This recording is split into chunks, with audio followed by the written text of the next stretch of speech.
오늘 말씀의 제목은 두 번째 인구조사라는 제목으로 하나님 말씀 보겠습니다.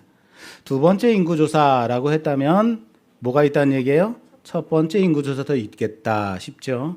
우리는 보진 않았지만 민수기가 시작될 때 첫 번째 인구조사가 있었습니다. 여러분, 민수기의 히브리 제목이 베미드바르라는 제목입니다. 베미드바르. 이 미드바르라는 말은 광야에서라는 의미를 가지고 있습니다. 그러니까 다시 말해 광야에서 어떠한 일들이 있었는지를 보여주는 말씀이다라고 베미드바르라고 하고 있는 겁니다. 그리고 영어 제목은 뭔지 아십니까? numbers예요. 뭐예요? 숫자들이란 말이에요. 그리고 우리 성경의 민수기라는 의미는 뭘까요? 백성의 숫자를 세다. 민수기죠. 그런 의미를 가지고 있어요. 민수기는 그래서 숫자와 관련이 참 많습니다. 그래서 민수기가 시작될 때 첫 번째 인구조사가 시작됐고, 가나안 땅으로 들어가기 앞서 가나안 땅 입성을 앞두고 여기 모압 평지에서 다시 마지막으로 인구조사를 하고 있는 것이다라는 겁니다. 그러면 첫 번째 인구조사를 좀 보고 올까요? 민수기 1장 1절에서 4절 말씀 봉독해 주세요. 이스라엘 자손이 애굽 땅에서 나온 후 둘째 해 둘째 달 첫째 날에 여호와께서 시내 광야 회막에서 모세에게 말씀하여 이르시되 너희는 이스라엘 자손의 모든 회 중 각 남자의 수를 그들의 종족과 조상의 가문에 따라 그 명수대로 계수할지니 이스라엘 중 20세 이상으로 싸움에 나갈 만한 모든 자를 너와 아론은 그 진영별로 계수하되 각 지파에 각 조상의 가문의 우두머리 한 사람씩을 너희와 함께 하게 하라. 아멘. 자, 첫 번째 인구조사. 민수기가 시작하자마자 인구조사를 시작한 거예요. 인구조사를 했는데 첫 번째 인구조사는 어디서 있었다고요? 시내산에서. 출발하기 전에 광야로 나오기 전에 시내산에서 율법을 받고 장막을 만들고 그리고 거기서 인구조사를 한 겁니다. 광야로 출발하기 전에 인구조사를 하도록 했다라는 겁니다. 그때도 그랬고 오늘 이제 가나안 땅을 앞두고 다시 인구조사하는 지금 오늘 본문에서도 인구조사하는 목적, 이유에 대해서 똑같이 말씀하고 있습니다. 뭐라고 하고 있냐면 싸움에 나갈 만한 20세 이상 된 자들을 각 진영대로 조사하라라고 말씀하죠. 진영대로 조사하라. 인구조사는 백성의 숫자가 얼마나 되는지 헤아리는데 그 목적이 있는 것이 아니었습니다. 전쟁을 하기 위한 소대, 중대, 대대별 군사의 숫자를 세는 데에 목적이 있었다. 라는 겁니다. 그러면 1차 인구조사한 그 군사들은 광야에서 40년간 싸우며 살았겠죠. 두 번째 인구조사한 오늘 인구조사한 이 군사들은 가나안 땅 정복전쟁에 나갈 자들입니다. 첫 번째 인구조사한 20세 이상 된 모든 자들은 광야 40년간 다 죽었습니다. 나머지 지도자들도 지난주에 우리가 말씀에서 본 대로 바알부올에서 우상 숭배와 음행하다가 그로 인해 모두 다 죽게 되죠. 그리고 오늘 두 번째로 20세 이상 된 새로운 군사들을 다시 조사하고 있는 것이다라는 겁니다. 이들은 가나안 정복 전쟁에 앞서 나가 싸울 자들이다라는 겁니다. 우리는 말씀을 볼 때 족보가 나오면 어떤 마음이 드세요? 족보가 나오고 사람 이름들이 나오면 아 재밌다 그러면서 보시나요? 아 너무 스펙타클해 이래서 하나님 말씀이 재밌지 이러신가요? 사람들의 이름이 나오고 족보가 나오면 머리 아프다고요. 게다가 그 안에 숫자까지 나와요. 그들의 숫자까지 몇 명인지 우리가 왜 굳이 관심을 가져야 되는지 모르겠지만 몇 명 나오면 더 복잡해지는 거죠. 이런 성경의 장은 우리는 어떤 마음을 가지고 보냐면 그냥 빨리 후다닥 읽고 넘어가야지라는 마음으로 이런 장을 보게 된다라는 겁니다. 그런데 여러분 우리가 지금 보고 있는 성경이 무슨 성경이에요? 민수기, 넘버스, 그죠? 숫자에 관련된 성경이란 말이에요. 민수기에서는 그 제목대로 이 인구조사로 시작해서 끝나는 것이 인구조사로 끝나요. 다시 말해서 인구조사가 시작과 끝에 배치되어 있다라는 것이고, 그 가운데, 그 안에 인구조사와 인구조사하는 그 가운데 뭐가 있냐면 이스라엘의 광야 생활을 감싸고 있는 구조다라는 거예요. 그 가운데 우리가 얻어야 할 교훈이 있다라는 거예요. 인구조사와 인구조사, 그 인구조사를 통해서 그 안에 이스라엘이 광야에서 어떻게 살았는지를 보면서 교훈을 얻게 된다라는 거예요. 그렇기 때문에 우리는 오늘 이 족보를 그냥 놓칠 수는 없습니다. 오늘 이 인구조사를 그냥 넘어갈 수는 없습니다. 또한 다음 주에 계속 또 1시간 더 이어서 해야 될 겁니다. 그렇다면 이 안에 이스라엘의 광야 생활을 이스라엘이 광야 생활을 어떻게 했는지 우리 함께 좀 봐야겠죠. 그리고 설교를 통해서 광야교회라는 제목으로 우리는 계속해서 민수기를 함께 봤습니다. 설교를 통해서 짚은 것도 있었고 보지 않은 것도 있었습니다. 그래서 빠르게 광야에서 어떤 일들이 있었는지, 어떤 사건들이 있었는지 제가 후다닥 말씀드리겠습니다. 여러분, 민수기의 사건은 총 10가지의 사건으로 나눠지게 됩니다. 몇 가지요? 10가지요. 자, 첫 번째 사건은 원망 사건입니다. 11장의 다베라 사건으로 백성이 악한 말로 원망하여 하나님의 불이 진영 끝에 붙게 되는 사건, 다베라 사건입니다. 11장에. 두 번째 사건은 탐욕 사건입니다. 같은 장 11장에 있는데요. 이게 더 심각해요. 이스라엘이 고기가 먹고 싶다고 징징대고 울고 있는 거예요. 그래서 하나님은 이스라엘에게 무엇을 주시죠?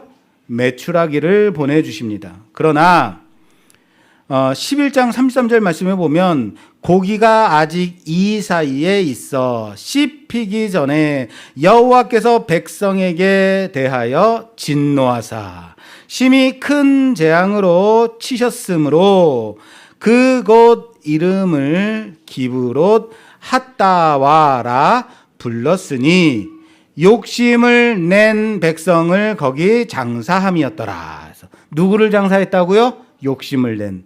사람들이 거기서 많이 죽었다는 얘기입니다. 말씀과 같이 욕심을 낸 백성들이 하나님의 진노로 거기서 장사가 됩니다. 거기서 묻힌다고요. 얼마나 죽었는지는 정확히 나와 있지 않지만 하나님의 큰 진노가 임했어요. 많은 사람이 죽었겠어요? 적은 사람이 죽었겠어요? 많은 사람들이 죽었을 것입니다. 그것은 우리는 잘 그냥 이해할 수 있어요. 그렇겠지. 자, 세 번째 사건은 비방 사건입니다. 아론과 미리암이 모세를 비방한 사건이죠. 이 일로 인하여서 미리암은 나병에 걸렸고 진영 바깥으로 쫓겨나서 7일 동안 있게 됩니다. 네 번째 사건은 불순종 사건입니다. 가데스 바네아에서 가나안 정탐 사건으로 우리는 잘 알고 있습니다. 여기서 이스라엘은 정탐하고 돌아온 12정탐꾼 중에 10명의 정탐꾼들이 그 땅을 악평한 그 말을 듣고 가나안 땅으로 들어가기를 거부하죠. 그래서 광야 40년이 시작이 되는 거예요. 이 일로 인해서 그 땅을 악평한 정탐꾼 10명이 다 죽고 여호수아와 정탐꾼 중에 2명 여호수아와 갈렙만이 생존하게 됩니다. 그리고 하나님이 가나안으로 너희들은 못 들어간다라고 말씀하셨음에도 불구하고 이스라엘은 그제야 후회하고 지금이라도 들어가겠습니다 하고 올라간다고요. 그랬다가 아말렉과 가나안인들에 의해서 크게 패하고 전쟁에 패하고 호르마까지 쫓겨나게 됩니다. 여기서도 물론 전쟁에 패하여 많은 이스라엘 백성들이 죽었겠다라는 생각을 할 수 있겠죠. 많은 사람들이 죽었을 겁니다. 다음 사건은 반역 사건입니다. 고라와 다단과 아비람의 반역 사건인데요. 이 사건으로 고라와 다단과 아비람에게 속한 자들은 땅이 그 입을 열어 그들과 그들의 집과 그들에게 속한 모든 사람과 그들의 재물을 삼켰다라고 하고 있습니다. 그리고 하나님께 향로를 들고 나온 250명의 지도자들도 하나님의 불에 의해서 다 죽게 됩니다. 그리고 다음 사건이 뭐예요? 여기서 끝나지 않고 그 다음날 이스라엘 백성이 모세와 아론을 원망합니다. 그리고 이스라엘 가운데 연병이 퍼지게 되어 연병으로 14,700명이 죽게 됩니다. 이는 고라에게 속한 자를 제외하고 연병으로 죽은 자들의 숫자만 14,700명이에요. 그리고 다음 사건은 하나님이 아론의 대제사장직에 대한 불만을 가진 리더십에 대한 문제에 대해서 아론의 지팡이에 싹이 나게 하셔서 이파리가 나고 꽃이 피고 그리고 열매가 맺히게 하심으로써 그의 대제사장됨을 증명하신 사건. 리더십에 대한 문제가 발생이 됩니다. 다음 사건은 또 다시 물이 없다고 원망하는 이스라엘에게 반석을 명하여 물을 내게 하신 무리바 물 사건입니다. 이때도 모세는 명하라고 하신 하나님의 말씀에 불순종하고 반석을 2번 내리쳐서 물을 냅니다. 이로 인해서 가나안 땅에 들어가지 못하게 됩니다. 다음은 불평 사건으로 광야로 다시 우회하는 길 때문에 백성들의 마음이 상하여 이스라엘이 원망합니다. 이로 인해 일어난 사건이 바로 불뱀 사건입니다. 불뱀들이 쳐들어왔고 수많은 이스라엘 백성들이 죽게 됩니다. 하나님은 놋뱀을 만들어 장대에 달라라고 말씀하시고 그 뱀의 영상을 보는 자마다 구원을 얻게 하십니다.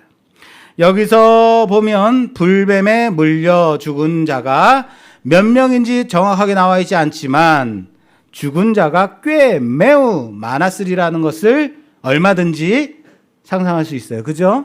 많다는 얘기입니다. 그리고 마지막 사건이 바로 지난주에 있었던 음행 사건입니다. 발람의 계교로 이스라엘이 미디안 여인들과 음행하고 바알볼 산당에서 우상을 숭배한 아주 심각한 사건이죠. 이 일로 인해서 연병이 퍼졌고 그 날에 몇 명이 죽습니까? 24,000명. 24,000명이 연병으로 죽고 맙니다. 이스라엘은 광야 40년간 원망과 탐욕과 비방과 불순종, 반역과 불평과 음행과 우상 숭배에 이르기까지 우리가 생각해낼 수 있는 모든 하나님 앞에서의 범죄를 저질렀습니다. 여기 다 그들이 저지른 범죄들입니다. 이렇게 10가지 이스라엘의 범죄 사건을 통해서 우리가 알 수 있는 것은 무엇이냐? 이스라엘의 패역함이죠. 이스라엘이 얼마나 연약했는가, 이스라엘이 얼마나 하나님 앞에 사악했는가를 볼 수 있는 거죠. 이것을 통해서 우리가 확대하여 볼 수 있는 이것은 인간의 그 불가능성입니다. 따라서 합시다. 인간의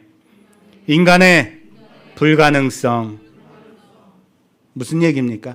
하나님이 인도하시고 모세가 이끌어가는데도 불구하고 이스라엘은 그럼에도 불구하고 범죄하더라 라는 얘기예요. 인간은 불가능하다. 스스로 거룩해질 수 없고 스스로 하나님의 말씀을 지키며 살 수 없는 자들이다 라는 겁니다. 이스라엘의 힘, 스스로의 힘으로는 도저히 자신들의 능력으로는 도저히 이 광야에서 살아남을 수 없을 뿐만 아니라 저기 약속의 땅 가나안으로 들어갈 수 있다 없다? 없는 자들이다 라는 겁니다. 자, 여기서 1차 인구조사 시에 전쟁에 나갈 20세 이상 된 사람은 그 숫자의 합이 몇 명이었냐면 60만 3,550명이에요. 몇 명이요? 60만 3,550명입니다. 이들은 전쟁에 나갈 만한 자들이기 때문에 이스라엘 인구의 총수, 다시 말해서 전체 인구수는 곱하기 4하면, 곱하기 4가 아니죠. 6, 4, 24, 맞죠? 곱하기 4하면 240만 명. 그래서 최소한 이스라엘 백성 당시에 이스라엘의 총합은 약 200만 명이 넘었을 것이다 라고 생각합니다. 그리고 60만 3,550명은 군대만 60만 3,550명이에요. 그리고 이 세대에 속한 자들은 광야 38년간 다 광야에서 죽습니다. 그리고 오늘 두 번째 인구조사예요. 그리고 두 번째 인구조사, 오늘 본문에서 두 번째로 전쟁에 나갈 만한 20세 이상 된 군사로 싸울 만한 자들의 총 합이 60만 1,730명입니다. 60만 1,730명. 지금 이 숫자가요, 이전에 첫 번째 인구조사 때에 속하지 않은 사람들이에요. 그때 세지 않은 사람들의 군사로 나갈 만한 사람이 60만 명. 새로운 세대들의 총합이라고요. 왜? 이전 세대들은 다 죽었으니까. 그런데 여러분 보세요. 1차로 인구조사를 했을 때의 총합과 38년이 지난 지금 새로운 세대를 다시 인구조사를 한 그 총합이 어때요? 거의 동일해요. 1차 60만 명. 그 숫자의 차이, 2차도 약 60만 명. 정확하게 말해서 그 숫자의 차이는 1820명이에요. 1820명. 놀랍지 않으신가요? 왜 아무도 놀라워하지 않는 거예요? 이렇게 놀라운 사실을 제가 말씀드렸는데, 지금 여러분, 이스라엘은 좋은 환경에서 잘 먹고 잘 살면서 있었나요? 광야 40년간을 살았다고요. 척박하고 험하고 이 광야에서 계속적으로 이것저것 떠돌아다니며 살았다고요. 그렇게요. 그런데 이전 세대 남성들만 약 60만 명이었는데 이들은 이곳에서 다 죽었음에도 여전히 새로운 세대 약 60만 명이나 되는 싸움에 나갈 만한 장정들이 그대로 있더라라는 겁니다. 아멘이 안 나오시나요? 그래서 이 성경이 넘버스예요. 민수기.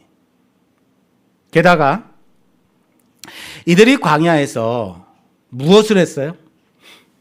이스라엘이 광야에서 뭘 하면서 살았죠? 하나님 말씀 순종하며 율법을 지키며 착하게 선하게 살았나요? 말 잘 듣고 착하게 그렇게 살았던가요?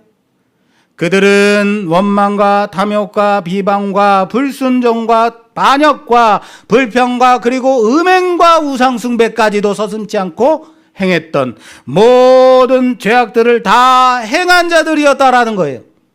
그래서 그들의 죄악으로 죽은 자들의 숫자가 나타난 것만, 우리가 아는 숫자만 반역 사건으로 약 15,000명, 음행 사건으로 24,000명, 그리고 불순종으로 호르마 전쟁에서 많은 사람들이 죽어나갔고, 고기를 달라 하다가 메추리 먹다가 큰 재앙으로 수많은 사람들이 죽었고, 불평으로 불뱀에 물려서 수많은 사람들이 또 죽어나간 곳, 바로 여기가 광야라고요. 그렇게 수많은 사람들이 자신의 죄악으로 죽어나갔는데 여전히 이스라엘의 총수는 처음과 거의 같더라는 거예요. 이해되세요? 그래서 하나님의 은혜를 고백할 수밖에 없다. 놀라운 것이 무엇이에요? 하나님께서 하시지 않는다면 어떻게 이럴 수 있겠는가? 마치 애굽 땅에서 종살이하고 있는 이스라엘이 산하 제한을 당하더라도, 애굽 왕 바로에게 그렇게까지 비박을 당하는데도 그 숫자가 기하급수적으로 늘어나는 것, 이때 우리는 무엇으로 이해했죠? 이것이 바로 하나님이 충만케 하심이다. 하나님의 은혜로밖에는 설명되어질 수 없다라고 말씀드렸습니다. 그겁니다. 하나님께서는 그렇게 불순종과 수많은 죄악들로 자신들의 죄악으로 그렇게 광야에서 죽어나갔음에도 불구하고 이스라엘에게 새로운 생명을 허락하셨다는 사실을 믿으시길 바랍니다. 또한 그들을 줄이시거나 진멸시키지 않고 여전히 그 숫자를 존속케 하신 하나님의 은혜라는 사실을 믿으시길 바랍니다. 오늘 인구조사에서 한 가지를 더 살펴보며 이 말씀의 교훈을 함께 삼고자 합니다. 오늘 본문은 연병 후에 여호와께서 모세와 제사장 아론의 아들 엘르아살에게 말씀하여 이르시되 이스라엘 자손의 온 회중의 총수를 그들의 조상의 가문을 따라 조사하라라고 시작됩니다. 언제 후에 시작됐다고요? 언제 후에? 연병 후에. 그렇죠? 연병 후에. 따라서 합시다. 연병 후에. 이게 나오는 이유가 있어요. 연병 후에 그러면 우리는 지난주에 우리가 본 그 말씀, 음행과 우상 숭배 사건으로 벌어진 뭐죠? 연병. 이 연병으로 사람들이 24,000명이나 죽은 그 사건을 딱 생각해야 돼요. 발람의 계교로 모압은 미디안 여인들을 동원하여서 이스라엘 남자들을 유혹했습니다. 이스라엘의 남자들은 바알볼 산당에서 그 제사한 음식을 먹고 마시고 우상에게 절하기까지 서슴지 않았으며 그 여인들과 음행하기까지 했다라는 거예요. 하나님이 진노하셨고 모세에게 모든 수령들의 목을 달라라고 말씀하셨습니다. 그러나 모세는 재판관들에게 우상 숭배에 가담한 자들을 잡아 죽이라라고 말씀하십니다. 백성들은 회막에 모여 살려달라 살려달라 울고 있습니다. 지난주에도 말씀드렸듯이 하나님의 말씀이 지켜졌던가요? 하나님의 그 진노가 그치도록 집행됐던가요?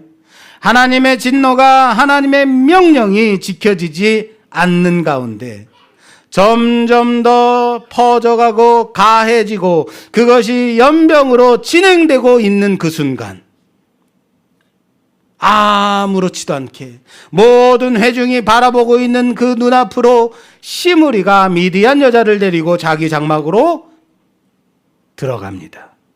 아무렇지도 않게 당당하게 태어나게 말이에요. 그때 모세는 무엇을 했죠? 무엇을 했죠? 아무것도 하지 않고 있어요. 그가 들어가고 있는데도. 대제사장 엘르아살도 아무것도. 이스라엘 재판관들도 사역을 집행해야 되는 재판관들도 아무것도 하지 않고 있는 그때. 다행히 대제사장 엘르아살의 아들 비느하스가 하나님을 위하여 질투하여 그를 따라 그의 장막에 들어가 남자와 여자를 창으로 꿰뚫어 죽였다. 그리고 연병이 그친지라. 할렐루야. 기억나십니까? 여기서 죽은 이스라엘의 남자 시므리가 누구라 그랬죠? 누구라 그랬죠? 바로 시므온 지파의 지도자 중에 한 사람인 거예요. 유력한 시므온 지파의 지도자, 수령. 그냥 평범한 일개 범부가 아니라 지도자라고요. 시므온 지파. 그런데 여러분, 성경에서 굳이 이 사람이 시므온 지파의 누구 가문의 누구다라고 이름을 밝히는 이유가 있다라는 거예요.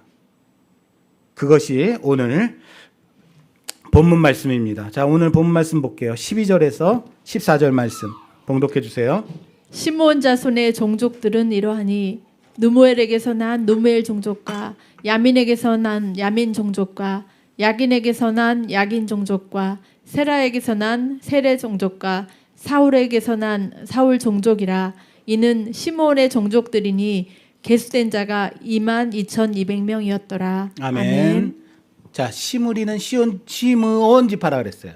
시므온 지파에 계수된 자가 몇 명이래요? 22,200명. 자, 기억하십시오. 몇 명이요? 22,200명이라고 합니다. 놀랍지 않습니까? 22,200명이. 와, 2가 셋이야. 자, 이렇게 시므온 지파만 말하면 와닿는 게 없으니까 그럼 다른 지파의 숫자는 몇 명이나 될까?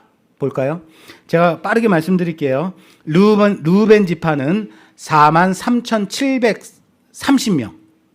갓 지파는 46,500명. 유다 지파는 76,500명. 제일 많아요.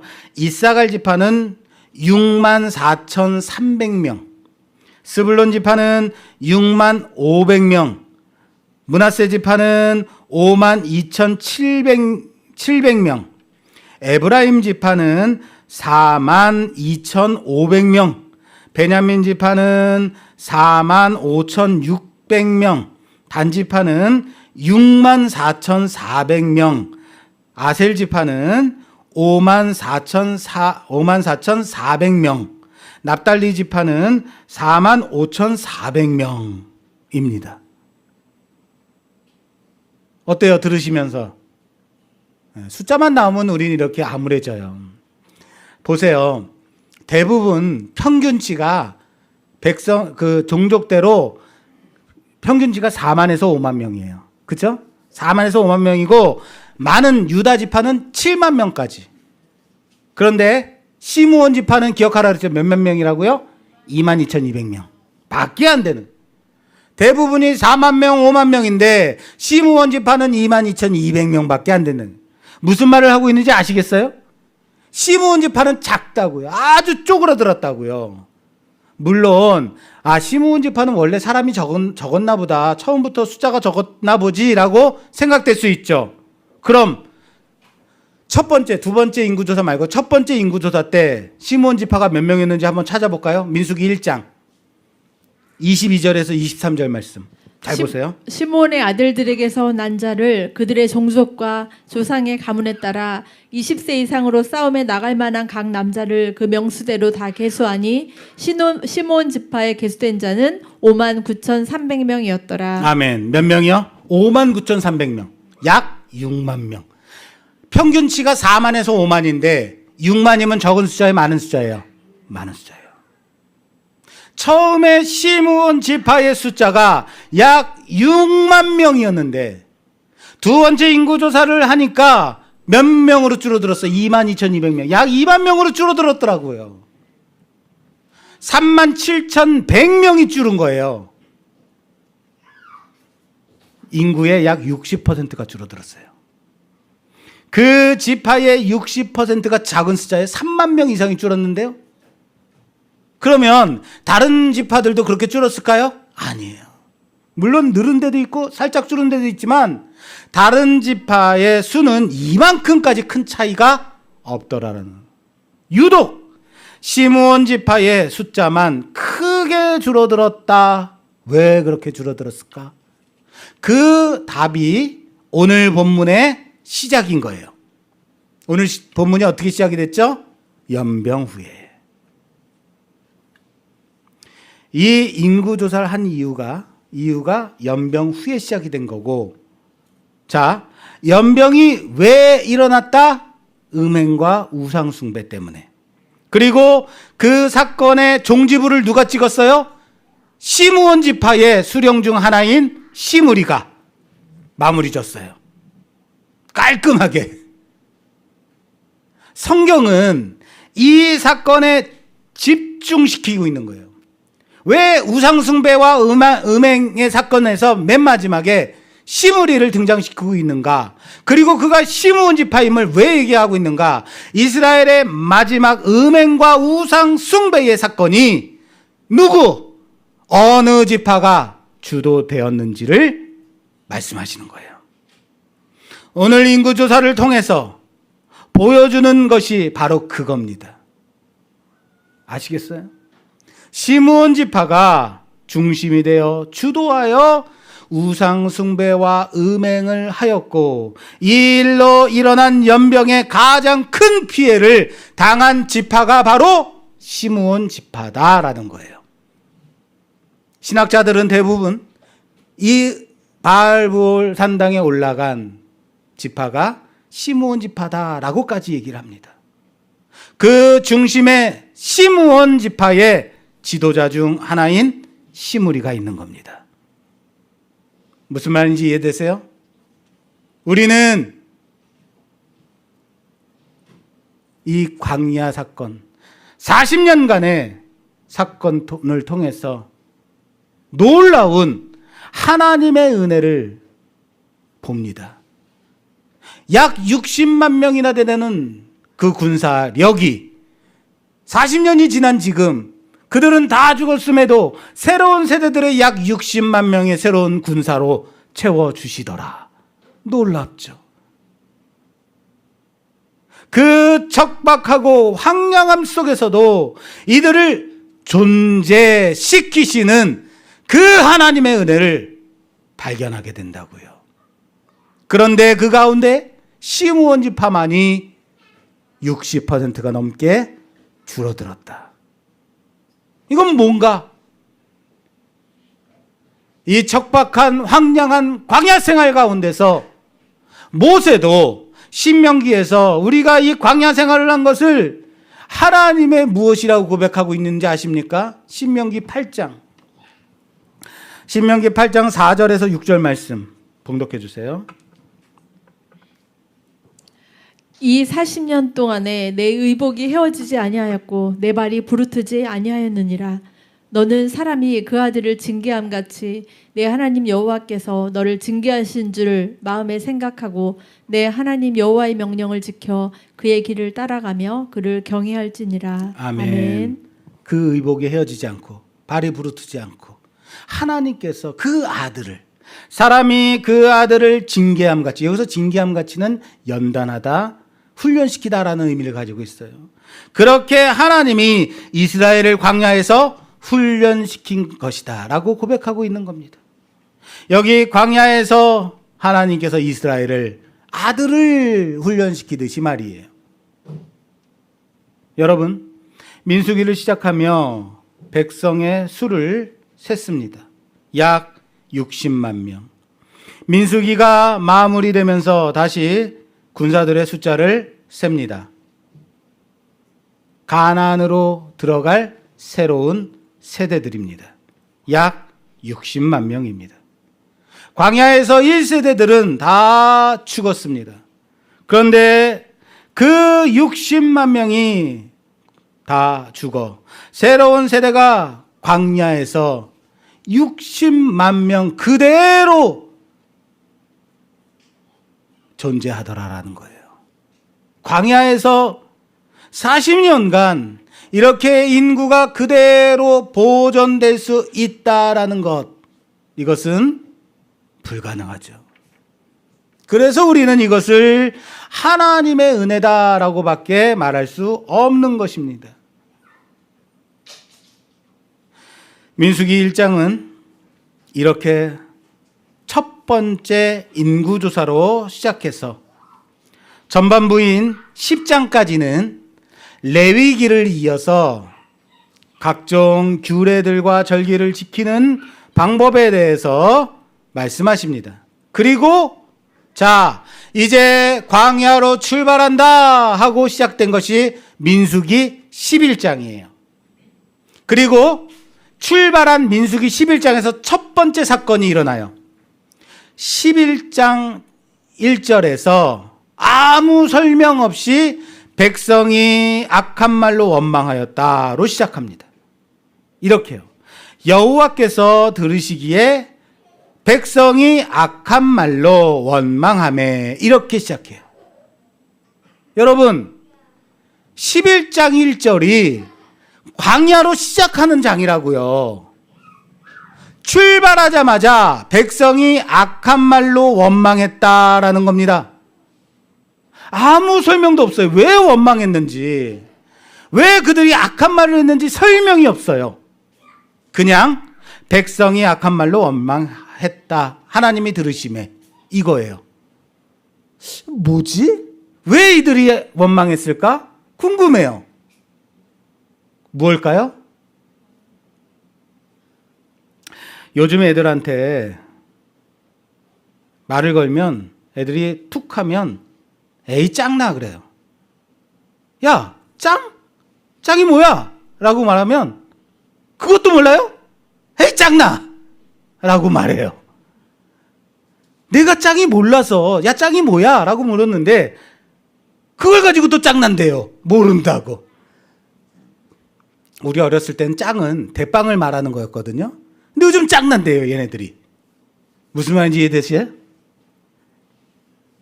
이스라엘은 광야로 가나안을 향해 힘차게 출발했습니다. 그런데 11장에서 출발하자마자 에이 짱나 하는 거예요. 왜 짱났는데? 뭐 때문에 짱나? 그냥 짱나. 왜 물어봐 짱나는데? 이거예요. 무슨 말인지 아시겠어요? 아무 이유가 없어요. 가는 게 짱나는 거예요. 뜨거운 햇볕이 짱나는 거예요. 길이 팍팍한 길 때문에 짱나는 거예요. 모든 게 짱나는 거예요. 바로 이겁니다. 사랑하는 여러분, 민수기는 원망의 말씀입니다. 원망의 성경이에요. 얼마나 이스라엘이 원망했는지 그것을 보여주는 성경입니다. 그게 몇 번이었다고요? 몇 번이었다고요? 10번이요. 10번 완전수. 모든 삶의 영역에서 우리가 생각해낼 수 있는 모든 가운데서의 10번의 원망인 거예요. 그런데 그 기간이 몇 년 동안이죠? 40년 동안이에요. 자, 여러분 보세요. 40년 동안 10번의 원망의 사건, 10번의 사건이 있었다. 그러면 40년으로 나누면 몇 번에 한 번씩? 4년에 한 번씩인 거예요. 이스라엘은 그렇다면 4년에 한 번 사고 친 거네? 라는 거죠. 물론 말씀에 안 나온 사건들도 많았겠죠. 나온 것만 치자면 그런 거예요. 그러면 여러분 어떻게 생각하겠어요? 4년에 한 번씩 원망했어. 그 정도면 양호하지 않은가요? 어떻게 생각해요, 전 집사님? 양호하지 않나요? 못 알아들은 거예요? 여러분, 우리는 하루에 몇 번씩이나 원망할까요? 여러분들은 얼마나 원망하며 사세요? 하나도 원망하지 않아요? 우리도 하루에 수도 없이 원망하고 불평하고 남 탓하고 하나님이 싫어하시는 범죄 가운데, 유혹 가운데 넘어가는 자들 아닌가요? 어디서 범죄예요? 여러분들이 광야에서 그래요, 지금요? 여러분들이 에어컨 빵빵하게 틀어주고 있는데 왜 이렇게 비 오냐고 짜증내잖아요. 에어컨 시원하게 틀어놓고 있으면서 이 밤에 덥다고 그러잖아요. 무슨 말인지 아시겠어요? 여러분들이 살고 있는 그곳이 만약 광야였더라면 어떨까요? 해가 내리쬐고 40도가 넘나드는 그런 곳에서 과연 여러분들은 30분만 아니 10분이라도 그것을 걸어갈 수 있을까요? 우리는 그 길을 걸어갈 수 있을까요? 감사와 찬양을 찬송을 부르며 할렐루야 하면서 갈 수 있다고요? 광야를 걸어갈 수 있을까? 이스라엘의 원망을 만만하게 보지 말라는 얘기입니다. 그게 민수기예요. 여러분, 광야에서 하나님은 이스라엘을 훈련시키신 겁니다. 마치 독수리가 자기 새끼를 날개 힘을 키우기 위해서 높은 절벽 꼭대기에서 떨어뜨린대요. 그리고는 열심히 날개짓 하도록 하고 훈련시키는 그 과정. 그리고 새끼가 떨어질 쯤 되면 밑에서 낚아채서 다시 잡아 올라가는 거죠. 땅에 떨어지기 전에 엄마 독수리가 다시 낚아채는 거예요. 그러면서 어린 새끼는 날개에 힘을 갖게 되는 겁니다. 반복해서 훈련하는 거죠. 그럼 어떻게 될까요? 그 훈련으로 어린 독수리는 엄마 독수리처럼 힘차게 창공을 날개를 펴고 나는 겁니다.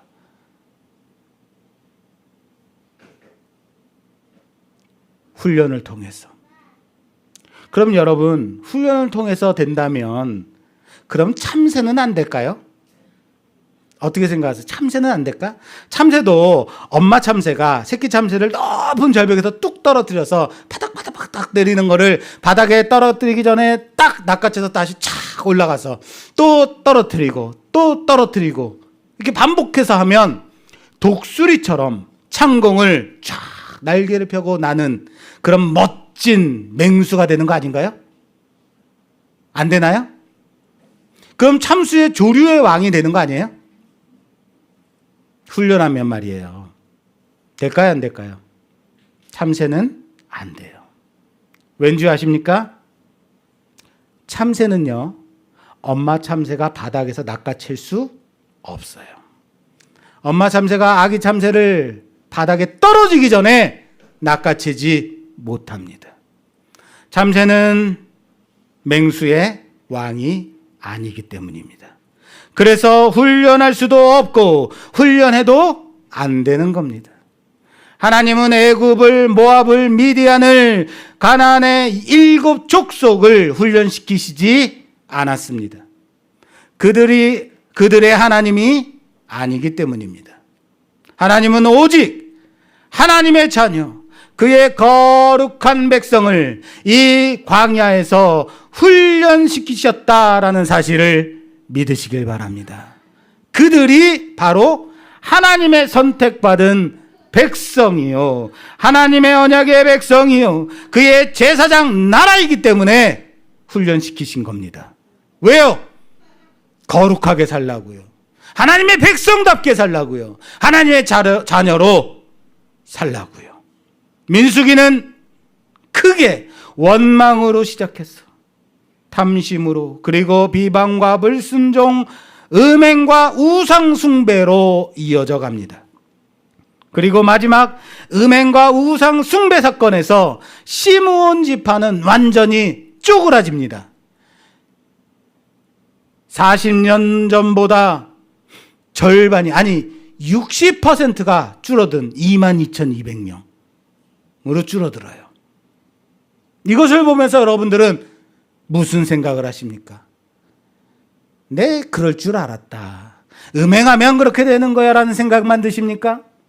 니네들은 그럴 줄 알았어. 왜 그러니까 그런 짓을 해? 아니라 그랬잖아요. 우리는 더한 자들이라 그랬잖아요. 그럼 시므온이 이렇게 쪼그라든 걸 보면서 우리는 어떤 교훈을 얻어야 될까요?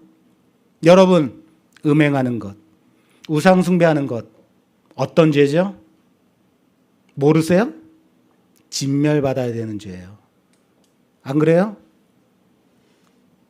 그들은 진멸받아 마땅한 죄를 졌음에도 불구하고 여전히 하나님의 택하신 백성 중에 하나의 지파로 남아있더라.